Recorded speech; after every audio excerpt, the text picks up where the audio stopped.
We're on. Hello, everyone. Welcome to RSP podcast with me, Rajjan. Here with Kesi Irvin. Am I saying that right, Kesi Irvin? It's Casey. Casey, how are you? Thank you for coming on. Oh, thanks for having me. So, where are you coming to us from now? Currently, I'm in Budapest, Hungary. I Oh, just got an apartment here. oh, nice. Whereabouts? I've been to Budapest a couple of times. I love it there. Yeah, I'm right in the city center, so really lucked out. Maybe with COVID, the apartment prices are a little bit cheaper. So Mate. yeah, I got a place right in the center of Budapest. Oh, very, very nice. And so, what are you doing over there? Yeah, so I've been traveling around the world for 5 years, and this is my first time renting an apartment for a long-term lease. So I signed a 10-month contract. And the reason I came this way was I was following my heart, and I moved in with my boyfriend. Oh, that's nice. That's so nice. Is he Hungarian? Is he Hungarian? He's German, and he's Oh, doing a master's program here in Budapest. oh, awesome. So you're going to be there for the foreseeable, well, for 10 months now, then, I guess. That's the goal. Hopefully, I'm here for 10 months, but I'm still on a tourist visa, so I'm trying to work my way around to see if I can stay longer than 90 days at a time. I'm sure they won't mind. But what I guess if they don't, what are you going to do? Just pop to another country and stay there a few days and come back? So the way it works, I can stay for 90 days and I have to be gone for 90 days. Um, Uh, and I'm used to living out of my backpack. So if I can't stay, I'll just get my backpack. And my plan's to go to Africa for at least 2 months and oh, backpack around there. So I do have a backup plan, but the goal is to be able to stay here the whole time. oh, lovely. So, have you been before? Uh, I went to Budapest for the first time in 2012 on my uh, first time like traveling the world by myself. And then I was here again 2 years ago. So it's definitely one of my favorite cities in Europe. And I'm really, really happy to be living here now. Yeah, definitely, hands down, one of the best cities in Europe. I've loved it every time I've been. Have you ever been there? So, but you're going to be there over winter, right? Have you ever stayed there over the winter? Yeah, that's a little bit scary for me because another thing about me, when I was traveling for 5 years, I really did follow the sun. I like to be in warm places. And even now, it's October and I think it's cold already. So it'll be Oh, interesting to see how I adapt to winter in Budapest. yeah, the first time I ever went, it was January, right? And it was their coldest winter in 5 years, and it was like -10 or something, -16 maybe at times. And I've never felt cold like it. Oh, I'm not looking forward to that. Actually, have you been to the Elizabeth Lookout over there? Yes, I was just there this past weekend, actually. It's lovely over there, but I actually got stuck up there on a cold winter's night, and we had to climb back down through the forest because the ski lift stops at 3. And we just, yeah, it took us like 2, 3 hours, and we had to climb down. And it was snowing, and we were slipping down the slopes. Oh, well, that sounds like a definitely a memory to have. You won't forget that experience. Yeah, it was a memory, but remember to get the ski lifts up and down. For Um, sure. so give us your background then. So I'm right in thinking that you quit Wall Street to go travel the world, correct? So where do you Yeah. come from? Where do you come from? What made you start doing that? So yeah, I used to live in New York City and I was working in finance. I had an apartment in Soho. And honestly, I really enjoyed my life. I was living a really good life. But the only thing that I didn't really enjoy was only having 2 weeks vacation. Because I always had this bit of a wanderlust, and anytime I had a holiday, I would go somewhere international. But I realized 2 weeks vacation really isn't enough if I want to see the world. So I made a goal to make an around the world trip. And my whole plan was to travel around the world for 1 year. I saved up money for 2 years. I booked that flight and I traveled around the world for 1 year. Then when I returned, something just happened. Like things kept happening, and I kept traveling and going to new places, and then 5 years later, I was still traveling the world. So it became more of a lifestyle by accident. But yeah, I'm super happy that I decided to leave. But yeah, my main motivation was just 2 weeks vacation wasn't enough time to see the world.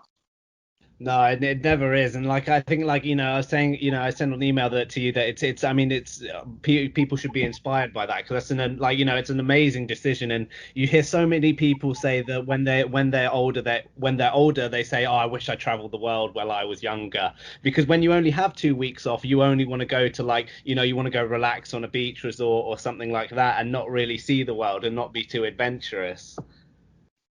Yeah, exactly. With like long-term travel, you do have a different type of experience, and definitely with like the whole backpacking culture.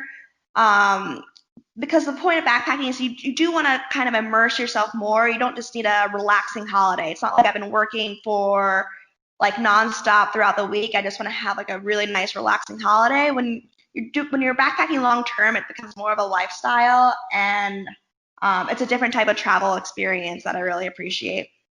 Certainly, certainly. So when you took your first around the world trip, did you book an around the world ticket, or did you just book your separate flights? Where did you go?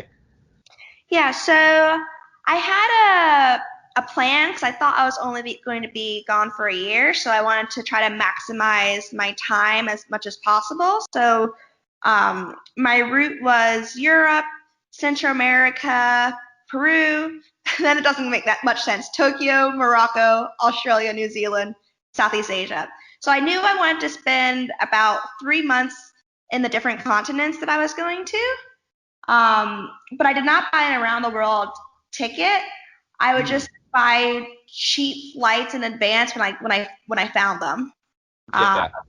but honestly, I kind of wish if I did it all over again, I would have just booked a one-way flight and just go with the flow because I don't really like staying to a certain timeline. Um, I really would have just booked a one-way flight if I had to do it again.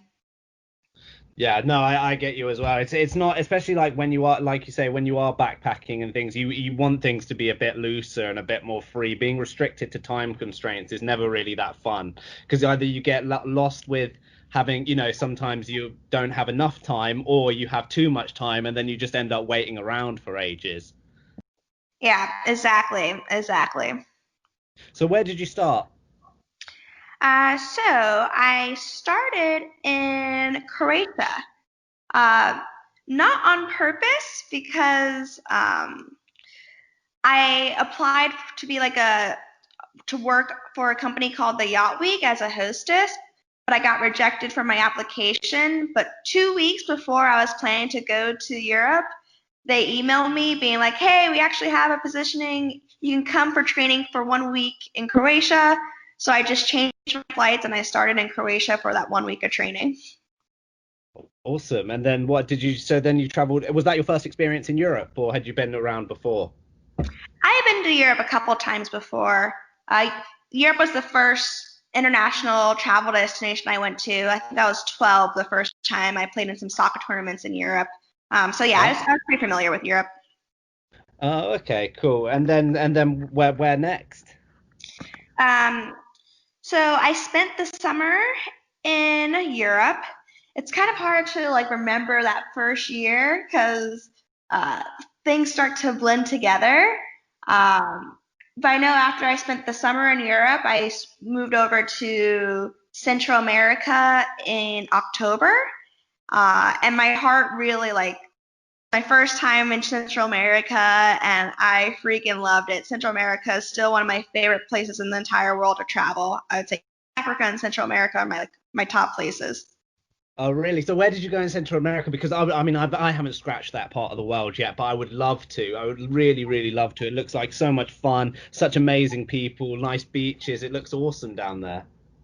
Yeah, so I spent a lot of time in Guatemala and also Nicaragua, and El Salvador. And the reasons I like Central America is one, it's a great place if you want to learn Spanish to go and learn Spanish because people speak a little bit slower there. They're a little bit more patient. when trying to use Spanish, because I kind of sound like Tarzan when I speak Spanish, but I still feel comfortable, especially in countries like Cuba. Yeah. Um, and it's also more affordable to get around, um, and there's a good backpacking culture there as well. Awesome. Yeah, so let me just ask you, is that how did you find traveling around El Salvador? Because I thought El Salvador was meant to be pretty dangerous, like quite all over. Yeah, so I was there more recently. Um, I know previously they haven't received a lot of tourists because security issues, but now um, there there's not as many issues as there were in the past. And that's one of the reasons why I really did like El Salvador is it's a place that's not as explored yet, and they have a really cool volcano there called Santa Ana. It's gorgeous, nothing was ever like super crowded. Um, so like I've driven through El Salvador a couple of times, never really stopping in because I didn't know much about it. But actually in 2020, that's the year I went to El Salvador, and I was really happy. I went there. I I definitely felt safe the entire time, and it was right when COVID was like becoming more in the news, and El Salvador was one of the first countries that was really checking. Like it's one of the first countries that closed its borders. So they take their health concerns very seriously, at least. Um, but yeah, I see El Salvador being a future hotspot for sure. Ah, awesome. So I guess what's the must-sees there? Sort of the itinerary. What did you get up to while you were there? Yeah, so as I mentioned, the Santa Ana volcano, that's definitely a must see. And then El Salvador is a huge surfing destination. So they have El Tonco, which is where more of like the backpackers would stay. But if you go a little bit out to an area called El Zonte, that's where I was staying, and I really enjoyed that because it wasn't crowded. You have beautiful sunsets. You want to learn to surf, it's a great place to go surfing. They have, oh, I forget what the pupusas.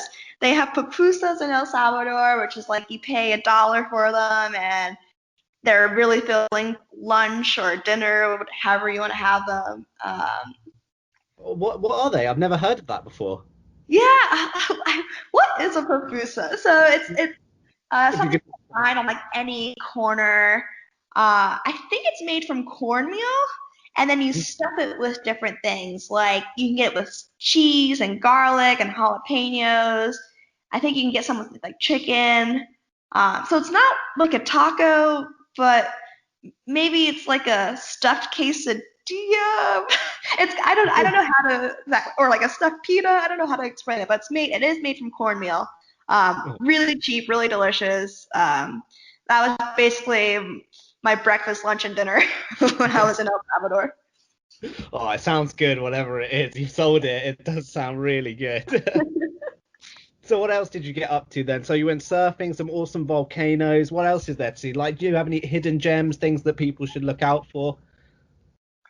In El Salvador, I spent only a week there, so I didn't get to like explore it super deeply. But yeah, from what I know, it's just um, the surfing destination and that volcano are the biggest highlights. Awesome. Awesome. Yeah, that sounds yeah, no, it sounds amazing. I'd love to get down to Central America at some point. Or just have to see what the whole coronavirus situation is saying because I mean, at the moment I would even like to travel around more around Asia, but at the moment Taiwan, where I'm based, is having a 2 week quarantine on arrival. So like, I mean, the flights are cheap. Like I can go to Korea in less than 2 hours. I can go to Hong Kong in less than 2 hours, but I need to quarantine for 2 weeks when I get back, and unfortunately, I don't think my job will allow it. Yeah, I understand that. So I'm currently in Hungary, and I got here right before the borders closed. I was supposed Oh, to move here in the middle of September, and then August 29th, they announced they were closing their borders. So I had 48 hours to get all my stuff and move, and I wasn't even like where all my stuff was, so I had to take like a flight to my parents' house and like did all this stuff. But basically I moved in 48 hours to So another continent. just a quick scramble to the border. Where were you before? Did you come from the States? Yeah, so I was in the States because of Corona. I had a bunch of travel plans that all got canceled, so I thought the smartest thing to do was just return to the States. And I was bouncing around between my parents' house and like some of my friends. Hmm. Okay, yeah, I had a phase like that once. So I again that as again when I mentioned in my email when I got in contact with you, I really wanted to talk about your travels in Africa. I'm trying to get people on this podcast to talk about their travels in Africa, but it's surprisingly hard to get people to come on and talk about it actually. Um, I love Africa. Why don't people want to come and talk about Africa? I literally just could not get anybody on. So I'm really glad when you responded. So, but the first one I want to ask you about is one that I mean, I was meant to go there earlier this year, but coronavirus cancelled it. I had all my things booked is the DRC, the Democratic Republic of Congo. Yes. Should I talk Yeah, about yeah, how much I love the yeah, yeah. DRC? Yeah, so when did you go to the DRC and how did you spend your time there? So I was there in 2018, and no joke, the two best activities I've done in my entire life were both in the DRC. One, which is the gorilla trekking, and two is hiking the Nyiragongo volcano, which has the largest lava lake in the world. Um, Before I went to East Africa, like I had a whole 3 months backpacking around East Africa, Central Africa. I promised my mom I wouldn't go to the DRC because she was super worried that it would be too dangerous and things like that. But after I did enough research and I talked to some friends in Rwanda in a border town, I talked to other people, I did feel that as a tourist, it was safe enough to go to this part of the DRC. And I'm so happy I did. And I want to encourage more people to visit the Virunga National Park because they can really use tourist dollars to help with their conservation efforts. Um, and you most likely will be safe. Yeah, I mean, most likely. So where did you go? Did you go head into Goma, transfer at Goma, and then go into Virunga National Park? Yeah, so I went into Goma. I met up with a local guy that I met on couch surfing, and he went above and beyond to like have to make sure I was situated. So he met me at the border. He found a hotel that I can use. Like Hmm. he really just set everything up for me, and I really appreciated all his efforts. Um, but yeah, so I arrived in Goma, spent a night there. Then next morning, I did the gorilla trekking experience, Hmm. came back to Goma, and then the next day did the volcano trekking experience, which was overnight, um, and came back. So I think I was only in the DRC for 4 days, and the visa you can get only lasts for 7 days. But I wish I spent at least another day or two in Goma because they have a nice lake there. You can go kayaking, but I just didn't know about these things. So I just wanted to get in and out of the DRC as quick as possible because I feared safety. But now I realize Goma would have been fine to be, and I wish I explored it a bit more. Yeah, I mean, it just looks so like wild and stunning. Like I'm guessing there weren't many tourists there when you were there either, right? Oh yeah, no. Like Oh, there's not really like hostels or anything you'll find. Like in our hotel, I don't know who the other people were staying in the hotel. There were other yeah. people on the tours, and the people I met on the tour were all like interesting individuals. Because I feel like anyone who goes to the DRC must have some type of adventurous soul in them. Yeah. So they were good people to connect with on the tours. Yeah, yeah, I mean it sounds awesome. So I guess like I mean, can you just walk us through it? So you started with the gorilla trekking, right? Had you done it anywhere else before? Because I've seen on your account that it looks like you've been a couple of times, right? So I've only gone to gorilla trekking in the DRC, and originally I went there because they have the cheapest permits. Mm. So as a backpacker, I'm just trying to stretch my dollar. So I'm like, well, I'm gonna go gorilla trekking. Let's go to the DRC. But you can also do it in Uganda and Rwanda. Yeah. Um, I'm doing a tour in Uganda um, with someone I met while there in February um, Yeah. to take other people gorilla trekking. Because once again, Uganda is a lot safer, so it's Yeah. easier to organize a tour there versus trying to get people to the DRC. Um, but yeah, I've only been once thus far, but I am excited to interact with the gorillas again in Uganda. Yeah. So how long like how long were you trekking for to get to find the gorillas and come back? How long were you there for? And you get to spend an hour with them, right? Yeah. So I went gorilla trekking um, during rainy season, but we really lucked out because it didn't rain at all. So we spent about an hour trekking before we got to the gorilla family. Mm. Then we spent an hour with the family, and at first I was like really nervous because you see this huge silverback gorilla and you're so close, and you're like, oh, I don't want anything bad to happen. I don't want him to attack me. Yeah. But you realize that the gorillas are just in their natural habitat. They're chilling. The group size or width is really small. You can only have groups between 4 to 6 people for each family.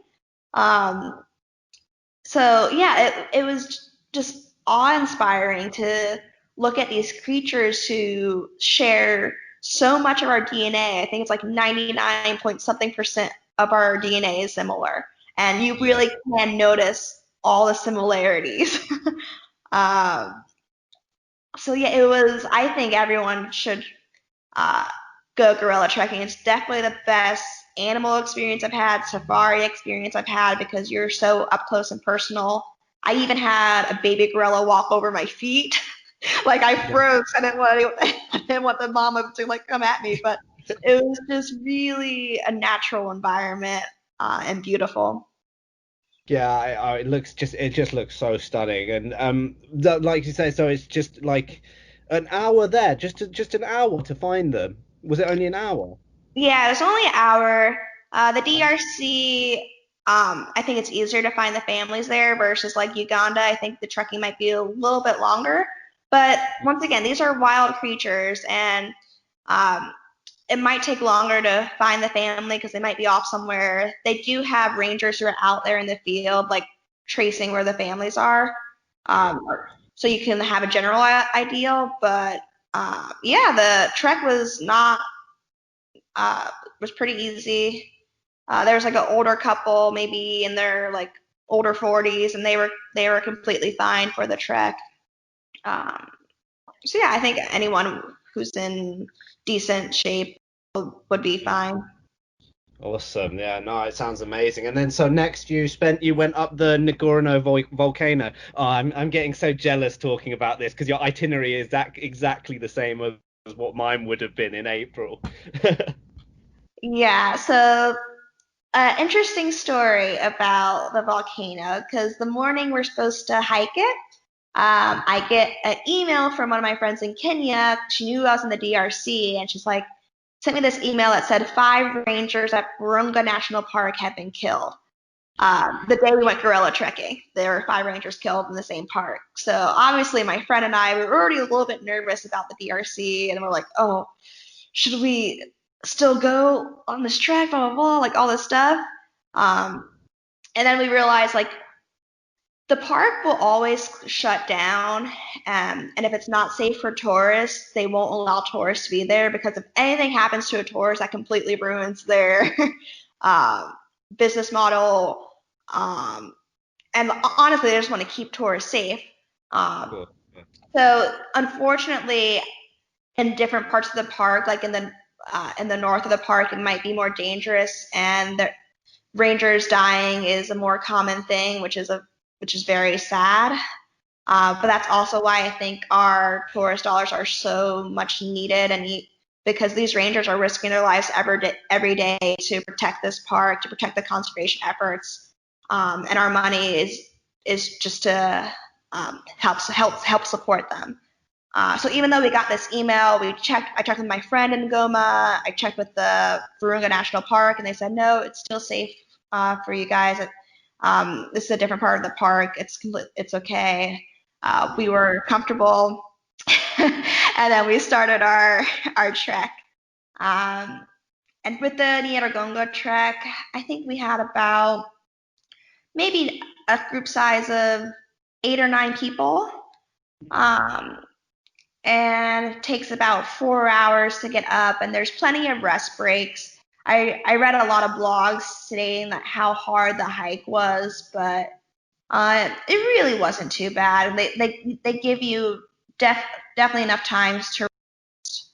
Hmm. Um, there's one guy with like bad knees, so he had a little bit of difficulty going up and down, but everyone in our group um, was okay with the hike.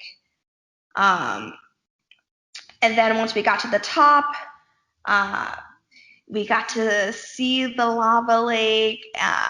It's like the sun is starting to set, and as the darker it gets, the more bright the colors of the lava become. And I swear, like, I could just watch the lava for hours. It was really intriguing. You just see it pop and bubble. It was just like my own TV.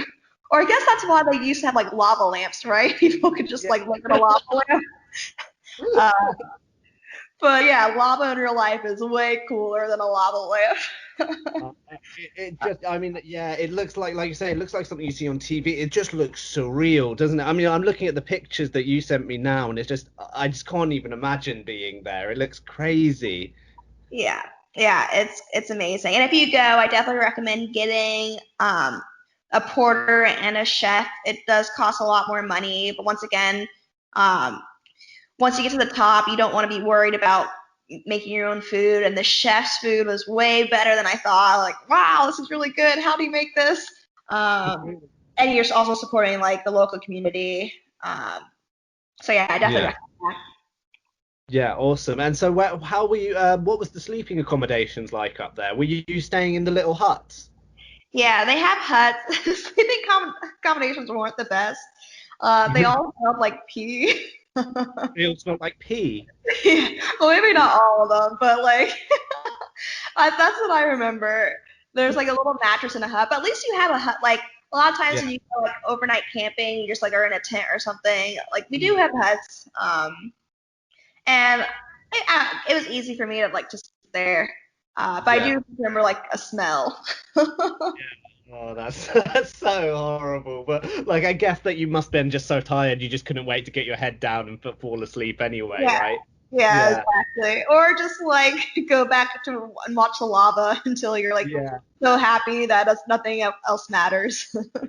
All right. So that's a tip for those listenings. If you ever visit, just make sure you bring some spray or something. So you'll I'll remember that. Thank you. And so how was the hike down as well? How long did that take? uh, pr- Probably like 3 or 4 hours too. Um, but once again, like I've hiked a couple different volcanoes, and it's not like an easy hike, but it's definitely not too strenuous like other hikes I've been on. Okay. Um, What would you say is the toughest you've been on? Acatenango in Guatemala. That was Okay. hard. And Really? The Inca Trail had a couple hard hikes in there.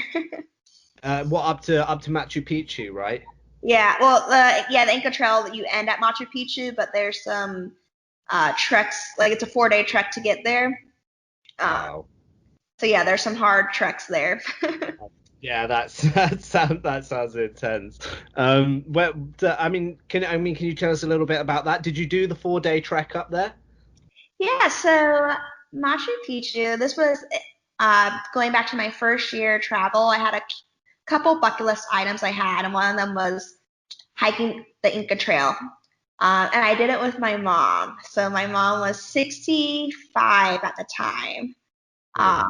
And she was the oldest one out there. And it was such a great bonding experience for us too. But yeah, I know a lot of people just go to Machu Picchu, but for me, I think it's way more worth it to do a trek beforehand because with the Inca Trail especially, you get to see these different ruins, and you see all these different types of ruins leading up to this grand finale of Machu Picchu. And I think I just really appreciated reaching Machu Picchu more after 4 days of waking up in the clouds and hard trekking. Uh, but yeah, What? I Sorry, go on, continue. Go on, continue. don't know, and also like I guess since I did it with my mom, I think it'd be an amazing experience to share with someone else as well, share with a loved one, because me and my mom will never forget about this experience together. And it definitely was grueling, definitely hard work for a 65-year-old. Uh, and it was kind of cute because our group always started off before all the other groups. There's like 500 people who can get a pass per day to hike the Inca Trail. So we would always be the first ones to leave because my mom was slower, and there would be people who were passing us on the way. And like I guess me being like black with my afro, my mom being older, like people just really recognized us. So by the time we got to Machu Picchu, we've been hiking for 4 days. I was just walking around with my mom, and other trekkers that we saw on the way, they came up to my mom. They were congratulating her. They're like, "Good job!" They would like clap as she walked by.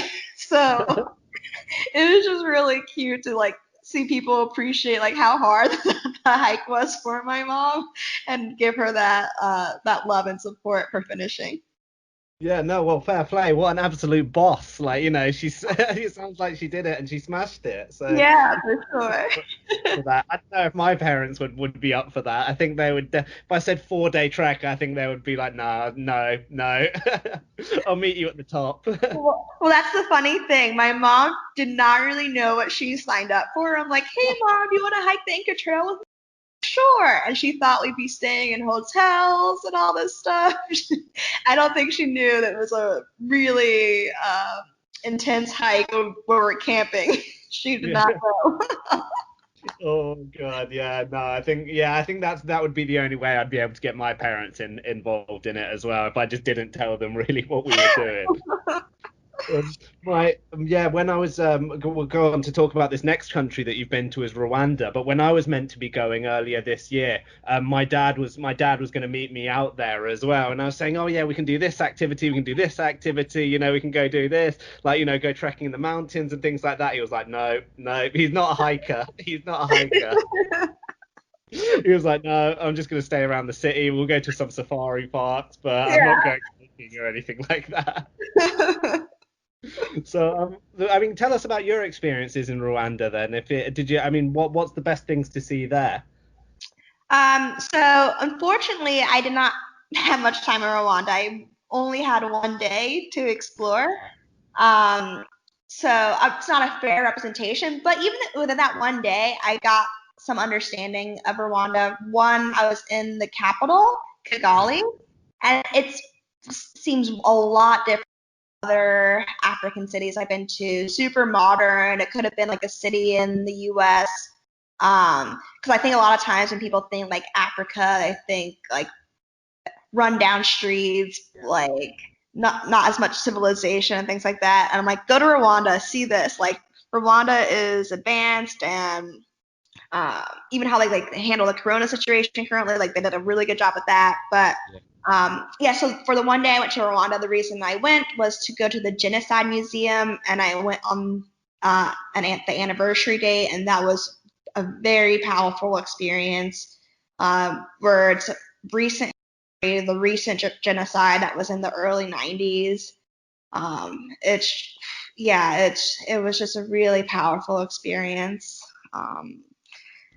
And I recommend people to go there and just face these dark histories, and also um, see when like tragedy happens in different parts of the world, why it might not get as recognized globally, and why people might not um, step in.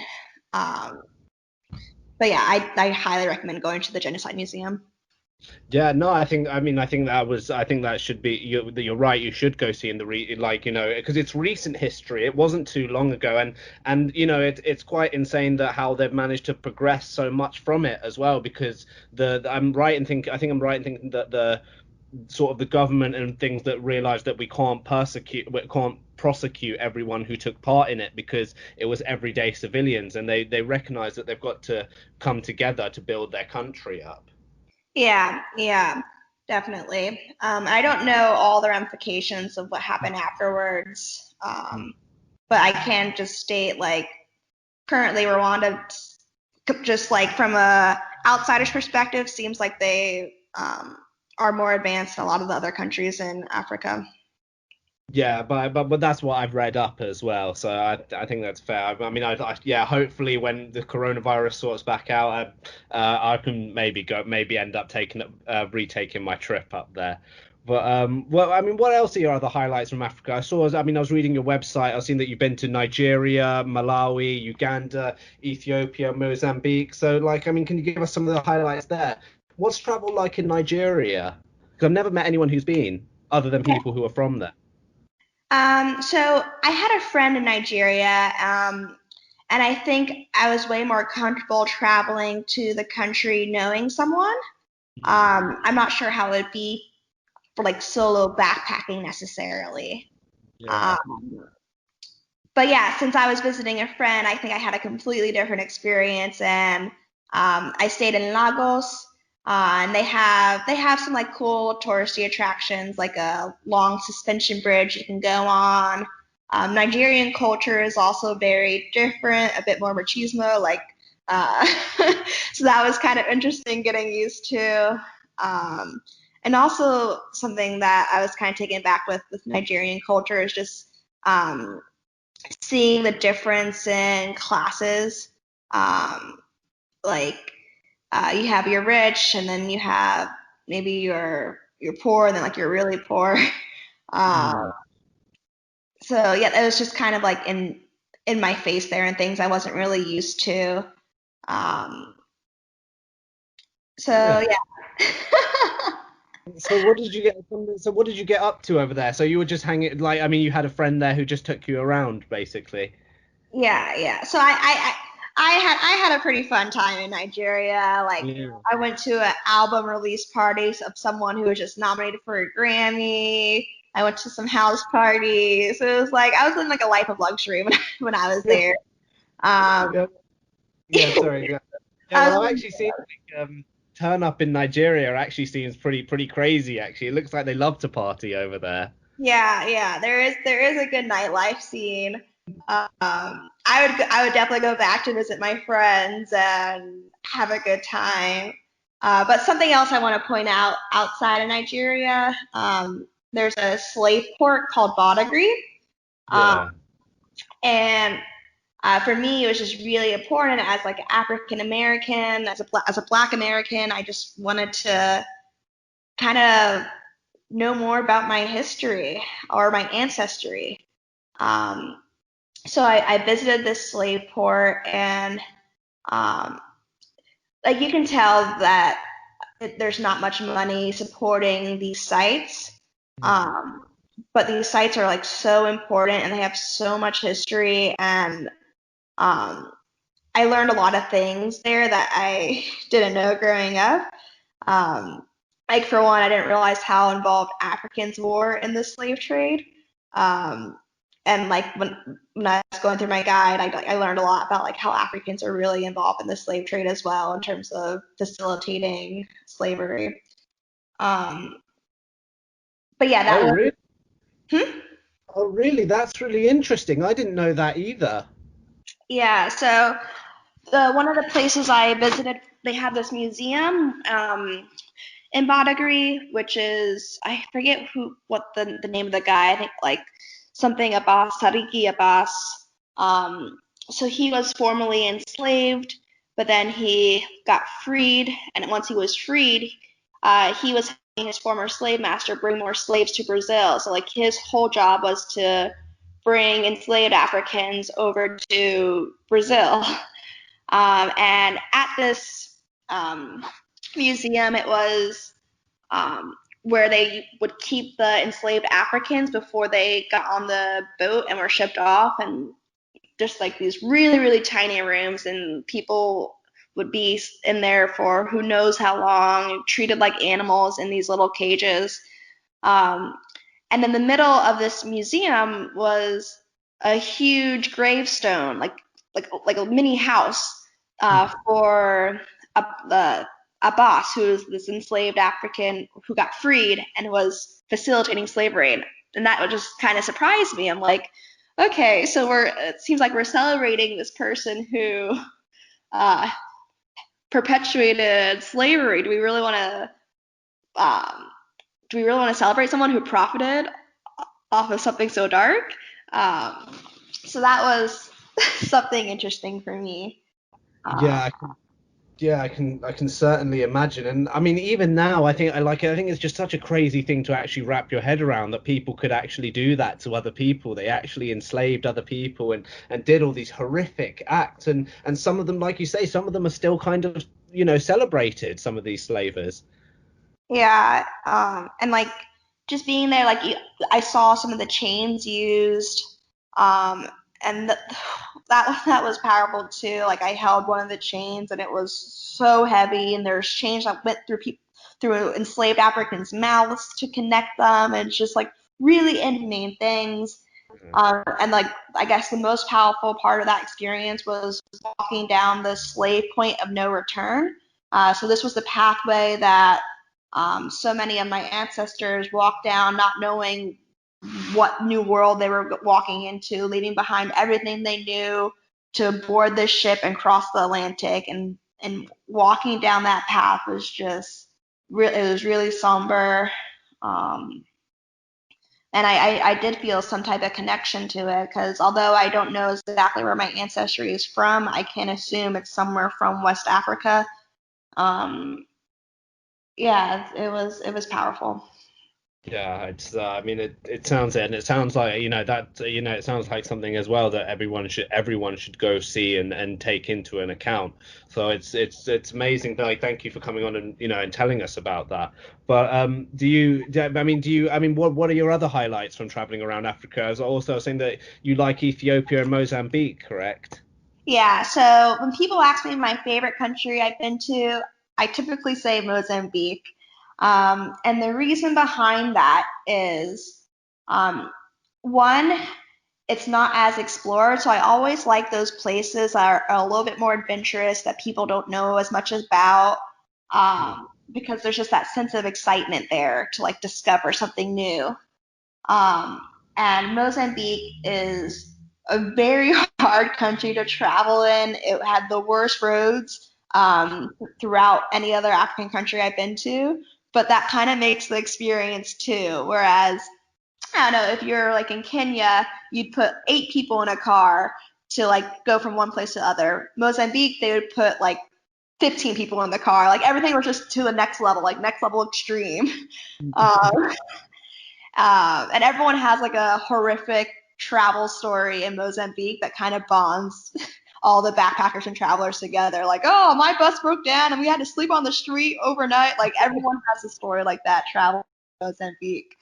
But the reason that we go there and the reason we do it is because once you reach your destination, you are in these really beautiful settings that are still untouched. Um, and the people are lovely. They're nice. You can get fresh seafood that's not too expensive. But I'm a big beach person. I basically lived 5 years in a bikini, and Mozambique has the best beaches I've been to, hands down. In the North Archipelago, Carimbas, the beaches there, uh, white sand, turquoise water, and no one else there. You have this beach to yourself, and you can just camp out there under the stars. A local can go grab a fish for you, or calamari, octopus, whatever you want. They go fish it, cook it up for you. So um, it's was a really amazing experience. Um, and then down south in Mozambique, You have Bazaratu Island, which reminds me of Whitehaven Beach in Australia. So they have these cool formations between the sand and the turquoise water that makes these like swirly formations. Um, and yeah, like, and there's just a good vibe. And Mozambique, they have Portuguese influence. They speak Portuguese there. And so their food also has a little bit of a Portuguese influence too. So it was to get a little bit different type of cuisine. Um, and all the way down south, you have Tofu, which is a backpacker hangout, which I didn't experience that many backpackers traveling across Africa, but Tofu is that kind of backpacker city where you have locals intermixing with travelers. You can have some fun nights out. You wake up, go to the beach, surf there. So it's nice to have a range of activities. If you want to be completely secluded or if you want to be surrounded by people, you can find all that in Mozambique. Wow, don't that sound like a dream? It's, he's selling it. It sounds amazing. That's interesting as well because I don't like I don't know many people who've been to Mozambique. I know that you get like really awesome wildlife off the oceans there though. I know you can get like whale sharks and things like that, swordfish and stuff over there as well, which looks really cool.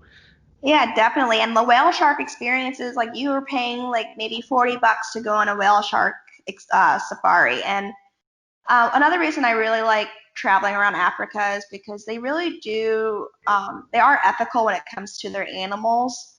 Like you are seeing these animals in their natural settings. I know like some places in the Philippines, they'll like overfeed the whale sharks, so like it guarantees that you see sharks when you're going there. Whereas in Mozambique, like you might go out, you might not see the whale shark because you're observing animals in their natural setting, and I like that. I respect that.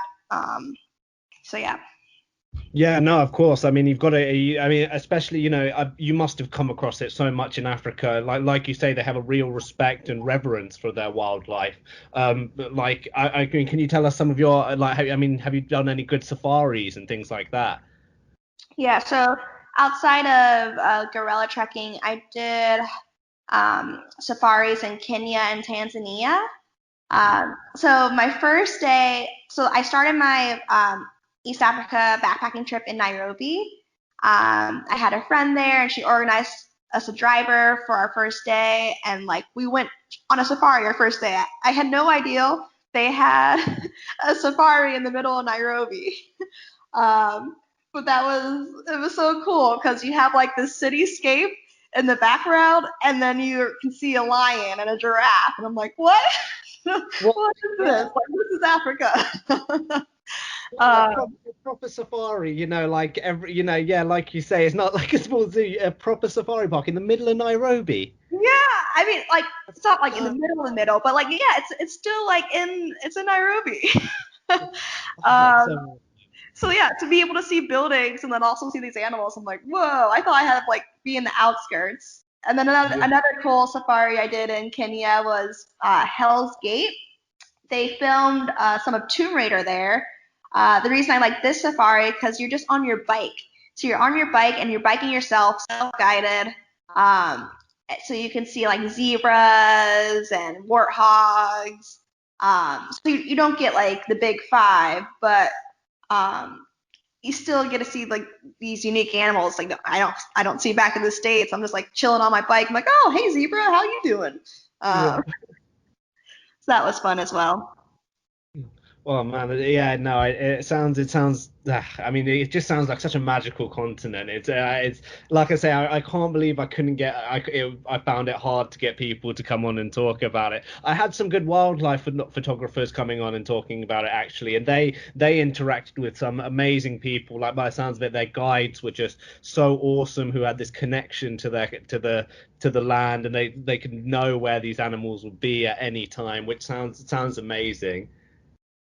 Yeah, like East Africa is my favorite part of the world to travel.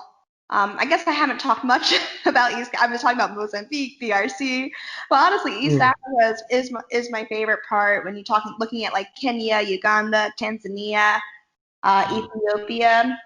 Um, and just one of the reasons why I love this part of the world is you can really be immersed in the culture there because a lot of people do speak English, which is unique versus traveling to other parts of the world. Like I was in this super small village in the middle of nowhere, Tanzania, and can still have meaningful conversations with someone that lived there. So I did a homestay experience with the Maasai family, and not one like provided by like a tour group or anything. I found this guy through a friend, and I was only the second or third Westerner he's ever met. But yeah, it was just really interesting to be in this small village and like compare our lives. Um, and I really like that about East Africa is that you can get a deeper immersion into the cultures. And even if you're in more of the touristy spots, like if you're going to Zanzibar, um, everyone's intermixed. It's like locals intermixed with travelers. So you're constantly getting different types of experiences because I don't know, sometimes you're backpacking across like Southeast Asia, for example. Oftentimes you just are hanging out with other backpackers and it might be harder to interact with locals because maybe they don't know English. So it's just like you can still like have interactions, but it might be harder to make a deep connection. Um, so like yeah, Yeah. East Africa is magical in that way. Yeah, no, I think that's actually, I mean, that's a really good point you make as well. It's like it is so easy, like especially, yeah, it's so easy to just interact with other tourists. But when I go traveling, I like to interact with the locals. So that, I mean, that's why Africa sounds like such a unique and an amazing place to travel. And so, I mean, before we sort of round it up, I've got one more place I want to ask you about. Is that this? You sent me this photo of these it's called Dalo, I think, in Ethiopia. This yellow landscape. Where can you tell us about that? How you get there? What is it? So the Danakil Depression. Mm. So I went to Ethiopia and I literally had no plan. It was a one-off trip where I think I had maybe 10 days there, and I was supposed to be meeting a friend. And last minute, my friend canceled. So like I landed in Ethiopia and had no plan because I thought my friend was organizing everything. And I'm like, crap, okay, now I need to figure out what to do. Yeah. Um, so yeah, I had no idea what I wanted, and um, I saw like a picture. Someone showed me a picture of the Donegal Depression. I'm like, I want to do that. um, so the next day, I went to the airport. I got a flight to Mekelle, which is a city up in the north. Also, if you're going to Ethiopia, I highly suggest flying into with Ethiopian Airlines because then you get discounted flights while you're in Ethiopia. So yeah, that's a little tip. That's good Yeah, to know. so I flew up to Mekelle, and that's the starting point if you want to go to the Donegal Depression, which is in the Dalal region or like the Afar region in Ethiopia. It really is in the middle of nowhere, and it's hard to get to. So the only way to really get there is through a guide and a tour. So I signed up for a 3-day tour blindly, not knowing what all the days were, what I would be doing. I'm like, yeah, I don't care as long as I see the downloadable depression, sign me up. Um, so yeah, they most typically you can have a 3-day tour. You go, you see a volcano, you see a saltwater hot spring, and then the downloadable depression was definitely the highlight for me. Um, it's the hottest place in the world if you look at the average daily temperature. Um, and I've never seen any landscape like this ever before in my life. So they have these sulfuric acid pools that are bright green. And then they have all these other types of minerals that are yellow, red, orange. So you look like you're on Mars or some other planet. And since it is in like the middle of nowhere and it's hard to get to, there weren't that many other tourists there. Maybe it was the time of the year I was going. Um, but yeah, I appreciated it not being overcrowded. But I think it might become a more popular place soon, and that's could be a detriment because the more people who are walking on the services might might ruin it. I'm not sure if it's really being governed to conserve the Donegal Depression, but super unique. Um, and I'm definitely happy I took the trip out there. Yeah, no, it looks insane with such vivid colors, and yeah, no, it looks really insane. So Kessie, we'll start to round it up now. But what's next? Have you got any other places you want to talk about that you think are worth mentioning? So what's next for me? Um, I'm currently still in Budapest, but when the new year starts, my plan is to go to Africa for 1 or 2 months, depending on the situation. Um, I'm running a tour in Uganda. It's called the Follow the Fro to Gorilla Trekking Tour. And yeah, I'm helping one of my friends market his new gorilla lodge and really try to pick up some tourism dollars in these countries because COVID has had a really big impact, and tourism can really help support local economies. So yeah, one of my missions is just encourage as many people to get to the continent, to get to Africa. Africa is huge. It's 54 different countries. Like it's very diverse. I've been to 11 countries, and there's still so much for me to explore there. Uh, but I want more people to go. Don't go there and just see it as a place to volunteer for 2 weeks. No, go there, travel there, spend your money there. There's so much to do. So yeah. There you go. There's some firm advice there, listeners. Go to Africa and travel there because I really want to. I'm sure I'm gonna try go. I'm gonna try rearrange my trip for next year as well. Maybe when I'm back from Taiwan, hopefully I can still go check out the DRC and things like that. If the evil overlord coronavirus it permits it. Yeah, definitely. And I have the perfect contact for you if you go to the DRC. My couch is amazing. I'll send you his details because he is like genuinely just such a good person and he deserves all the support. Yes, please do, because at the moment I was actually meant to be doing some filmmaking out there for another tour company, but if that ends up now falling through, then at least I've got a backup, so I'll appreciate that. Hmm. And so where can we find your Instagram, like your writings, like where can we look if we want to look more into you? Yeah, so I have a website which is www.kc2andfro.com. I spell my name Kes. It's a little different. And my Instagram is Kesi2andfro. I use the hashtag follow the fro a lot, so you can look at follow the fro.